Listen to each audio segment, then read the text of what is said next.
On va chercher un truc qu'on a été voir la semaine passée. Comme tu peux le voir, on a trop la pêche. On est trop contents. C'est à 2 heures de route, donc c'est parti. On t'explique ça dans quelques minutes. Salut, nous c'est Agathe et Mathieu. Ça fait 6 ans qu'on profite de chaque moment pour découvrir de nouvelles contrées. On est tous les deux passionnés de voyage et d'architecture et la création de cette chaîne ambitionne de vous faire partager nos deux passions. Lui, c'est Chapeldoon, avec qui nous avons découvert la van life sur les routes argentines, un mode de voyage dont nous sommes maintenant addicts. Aujourd'hui, notre nouveau compagnon de route s'appelle Ascarena, un Defender que nous préparons pour une traversée du continent africain. Le départ est imminent, mais d'ici là, on compte bien vous partager l'aménagement de Ascarena, nos petits trips en Europe, avec lui et toutes nos rencontres. Donc on est en route pour aller visiter un Defender. Alors on a eu le vendeur au téléphone. Ça a l'air d'être un papy. Il a l'air trop mignon, super sympa. Tellement sympa que vu que c'est vraiment dans la campagne, là où on va, on est sur la route, il n'y a rien autour.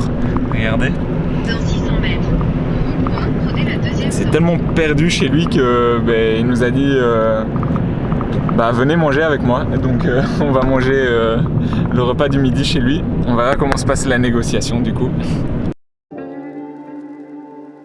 Contrairement à ce que l'on pensait, ce n'est pas chez un vieux papy vivant en ermite que nous avons atterri, mais chez Anne et Gilles. Bonjour, ça va ? Un couple adorable vivant dans le petit village de Corcelles. Nous avons tout d'abord partagé un délicieux repas autour duquel nous avons échangé sur nos expériences respectives de voyage.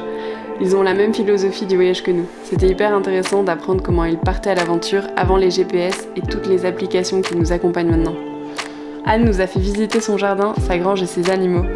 Et Gilles nous a tout expliqué sur la mécanique du Defender. Il nous a fait un petit tour du propriétaire. Là c'est le moteur, ouais. Le moteur, okay. Ici. Là t'as le voyant, ouais. Là c'est, voilà, là c'est la direction, ça c'est le filtre à air, ça c'est l'amortisseur de direction. Là c'est le liquide de frein. Il nous a aussi partagé quelques petites anecdotes et mésaventures. Et puis le collier, il est tombé sur la route. Donc pour ça, si tu as du fil de fer, machin, tu rembottes le turbo, tu prends une pince, tu serres au fil de fer en attendant de trouver un. Et puis sur les moyeux, il y a des joints. Okay. Et les joints, tu vas voir les joints, tu sais, c'est l'endroit. Hein. Donc okay. Voilà, ça t'en a, on sait jamais. Parce que ça c'est le genre de truc en Afrique, le mec, ils n'auront pas ça. Ouais. Toi quand tu partais, tu te prenais une bouteille de liquide de frein avec, non ? Et malgré tout, Gilles nous a souvent répété que... Moi je suis pas du tout mécano, hein, mais toi, toutes ces petites choses-là, je les fais moi. Parce faut que c'est pas, c'est pas sorcier. Le trou à boucher, par contre, c'est celui-là. Ah, celui-là avec une vis, ok. Voilà, ouais. Là, faut mettre une vis dedans, mais je pense que j'en ai foutu. Radiateur. Pour l'eau, tu mets de l'eau là-dedans ? Non, okay. L'antigel. C'était génial d'avoir autant d'explications car on n'y connaît pas grand-chose en mécanique et encore moins sur ce type de véhicule. Il n'y aurait pas hors de soucis.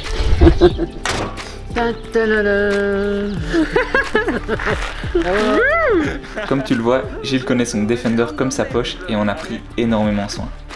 Alors même s'il est content de nous le vendre pour qu'on réalise un voyage avec, on a senti qu'il avait un petit pincement au cœur lorsqu'on l'a quitté.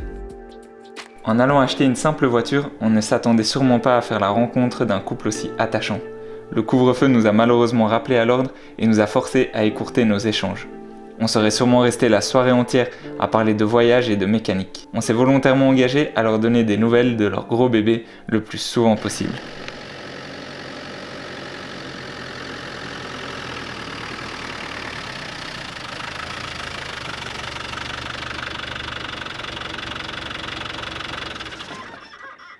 Bon, comme vous avez pu voir, on a craqué pour un Land Rover Defender.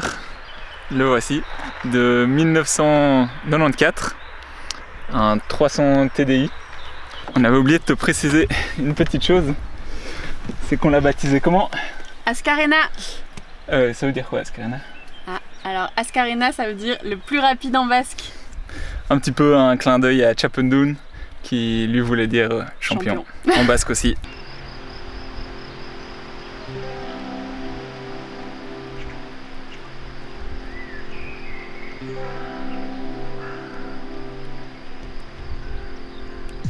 Bon alors maintenant qu'on a vidé le def en entier, on va pouvoir te faire une petite visite de l'intérieur. Mais avant, je vais te raconter un peu de l'histoire des Defenders.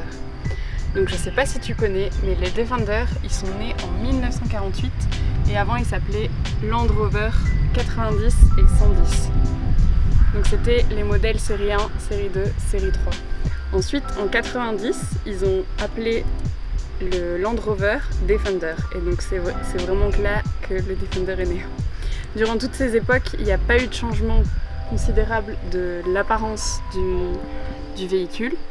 C'est juste qu'ils ont eu des changements de moteur. Donc en 90, ils ont sorti le 200 TDI. C'était un moteur que les militaires n'aimaient pas trop parce qu'il ne marchait pas en 24 volts et il faisait énormément de bruit. Donc c'est pour ça que Land Rover a décidé de faire des améliorations et qu'en 94, ils ont sorti les 300 TDI.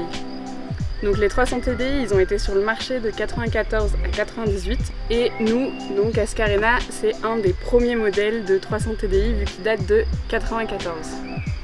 Leur plus gros problème, ça a été les courroies de distribution. Donc quand on achète un Defender, il faut vraiment s'assurer que la courroie de distribution a été changée. C'est plus ou moins entre les 120 000 et 160 000 km. Ensuite, ils ont sorti les TD5 et les TD4 entre 98 et 2016. En 2016, ils ont décidé d'arrêter la commercialisation des Defender et en 2019, ils ont sorti le nouveau modèle et c'est que à ce moment-là qu'on voit un changement important sur l'apparence du véhicule. Jusqu'à maintenant, il avait tout le temps la même tête, depuis 1948. Ensuite, ils ont sorti quelques séries un peu spéciales pour pousser les gens à racheter un nouveau Defender, vu qu'ils avaient tout le temps la même tête. Et ça, c'est dont le nôtre, qui est Kunti. Donc c'est un modèle qui a été un peu amélioré, donc c'est-à-dire qu'il y avait de la moquette à l'intérieur, une petite bâche sur le toit, le petit toit ouvrant à l'avant. Et surtout, il a la clim. Alors pour un modèle de 94, on s'attendait pas à avoir la clim. On sait pas trop si elle marche, on verra, on vous dira ça plus tard. Mais bon, ça peut être utile. Voilà, donc nous on a préféré un 5 portes pour qu'après, quand on l'aménage, on puisse accéder à l'habitacle de plusieurs endroits différents. Bon alors maintenant, je vais te montrer l'intérieur. Donc là, tu as le coffre. Donc en fait, c'est un modèle qui est homologué 9 places. Donc ici, on a des banquettes qu'on peut rajouter des deux côtés. Bon, nous on va pas trop utiliser en mode banquette, donc pour l'instant on les a enlevés. Quand tu fermes le coffre, tu peux voir qu'on a la roue de secours qui est sur la porte du coffre. On a le petit marchepied en bas qui est bien sympa. Et là, comme je disais tout à l'heure, on voit la bande de la série limitée Kunti.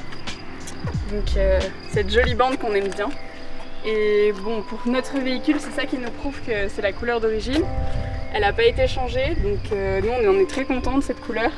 On voit qu'elle est un peu dans sa patine, qu'il y a certains endroits où ça fait des bulles, où ça s'abîme. Mais nous on veut le garder comme ça, on ne veut surtout pas changer cette couleur. Même s'il y a quelques rayures à certains endroits, de toute façon on va en faire d'autres. Si je te montre les sièges passagers, on voit qu'ils sont assez hauts, c'est assez sympa. Mais pour notre aménagement, on va sortir ces sièges pour avoir un plus grand espace à l'intérieur. Ce qu'on voudrait faire, c'est avoir un côté une longue banquette qui vienne jusque devant la porte et de l'autre côté un meuble haut qui s'arrête ici. Et maintenant on passe à l'avant, donc on peut voir que tout est encore en très bon état.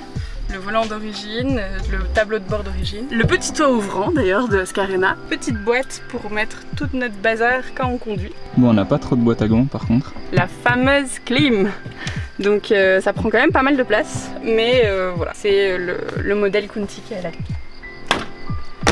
Je vais pas te montrer ce qu'il y a sous le capot parce que Gilles nous l'avait très bien expliqué et ça suffit.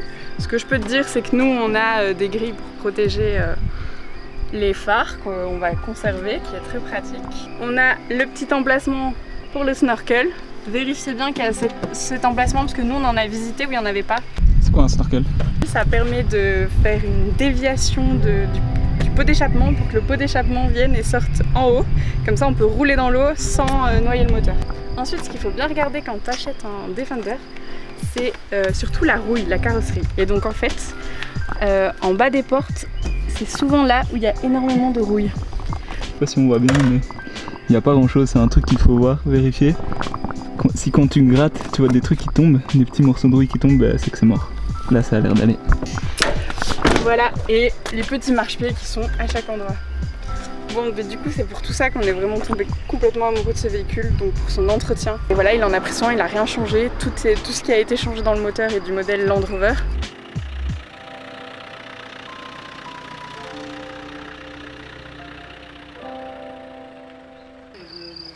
Attends, j'attends. Donc pourquoi est-ce qu'on a acheté ce véhicule? C'est vrai qu'un 4x4 en Europe ça n'a pas trop d'intérêt. Très rapidement on va t'expliquer un petit peu la raison. On prévoit un voyage, un gros voyage qu'on est en train de préparer depuis maintenant presque 2-3 ans. Ouais, comme tu as pu le voir sur notre blog, au sujet de nos anciens voyages, on était parti en Argentine avec un combi T2 Volkswagen de 1982. Ouais. Et on a parcouru 11 000 km avec ce véhicule et on s'est vite rendu compte de la limite qu'avait ce véhicule combi qui n'était pas 4x4. Il y a des endroits où on voulait absolument aller et c'était pas possible avec l'état des routes, la poussière, enfin c'était une mécanique trop ancienne. Donc il nous fallait un véhicule assez robuste pour ce nouveau projet, tourner autour de la rencontre d'habitants et aussi sur les modes de construction de certains pays. On a vraiment une envie de quitter l'Europe, quitter un petit peu notre zone de confort, aller sur le terrain à la rencontre des gens, à la rencontre des habitants, à la rencontre des constructeurs. Et c'est sur le continent africain qu'on a décidé de commencer cette aventure. Alors on a déjà dessiné un itinéraire, peut-être je te laisse t'en parler. L'Afrique c'est un continent, c'est pas un pays, donc on peut pas parler du continent africain sans essayer d'aller de découvrir le maximum de pays. Ouais. Donc on voudrait commencer par le Maroc, terminer en Égypte, en descendant toute la côte atlantique et en remontant par la côte est. Donc c'est pas moins de 28 pays pour l'instant. À voir comment est-ce que notre itinéraire évolue en fonction de nos rencontres, en fonction de la sûreté de certains pays aussi. Voilà, oui. C'est quand même quelque chose qu'on doit prendre en compte. Oui, il y a certains pays, c'est très critique, donc on va pas y aller. Ouais. Mais il faut pas faire de généralité, donc c'est pas toute l'Afrique qui est en guerre, c'est quelques endroits. Ouais. Après on est très triste parce qu'il y a aussi des architectures magnifiques qui se trouvent dans des pays en guerre, donc comme ça c'est vraiment comme le Mali. En effet c'est un pays tellement riche au niveau architectural, mais je pense que pour le moment c'est impossible d'y aller. On va pas polémiquer là-dessus très longtemps, on verra comment la situation évolue d'ici là. Au niveau du timing, je pense qu'on va partir 1 an et demi, voire 2 ans. En août 2022, si tout se passe bien. Voilà, c'est la théorie. Pour revenir au sujet principal, c'est pour ça qu'il nous fallait un 4x4. Parce que, bien évidemment, les routes africaines, dans certains pays, il y a moins de 20% des routes qui sont bitumées. Donc, autant dire que on va prendre des pistes, on va manger de la poussière, des trous. Et donc, c'est pour ça qu'il nous fallait un véhicule bien robuste, quoi. Ouais, un 4x4. Sans trop d'électronique, vraiment le truc le plus simple à réparer n'importe où, sur n'importe quelle piste. Alors ce projet, on a décidé de le documenter au maximum. Il va se passer en 3 chapitres, peut-être qu'il y en aura un 4e, pour l'instant il y en a 3. Le premier chapitre, ça va être l'aménagement du véhicule, qui a déjà commencé avec l'installation de la petite tente James Baroud, que tu connais peut-être déjà. Il y a eu une deuxième partie qu'on a fait ce week-end, qui est l'installation d'une batterie auxiliaire, dont on va aussi prochainement te parler. Le deuxième chapitre, ça va être nos voyages, les voyages qu'on fait ici en Europe, mais aussi qu'on fera en Afrique, comment ça se passe. Et le 3e chapitre, ça va traiter de nos rencontres, donc autour de l'architecture et de l'artisanat. On en a une en préparation, on te dit pas qui c'est et quelle architecture c'est, mais ça va arriver. Une petite pépite à mon avis, je sais pas si tu connais, mais c'est une pépite. On est trop contents. Donc pour rien louper de tout ça, tu t'abonnes, si t'as aimé la vidéo, tu likes, même si t'as pas aimé la vidéo, tu likes. À plus. Allez, ciao.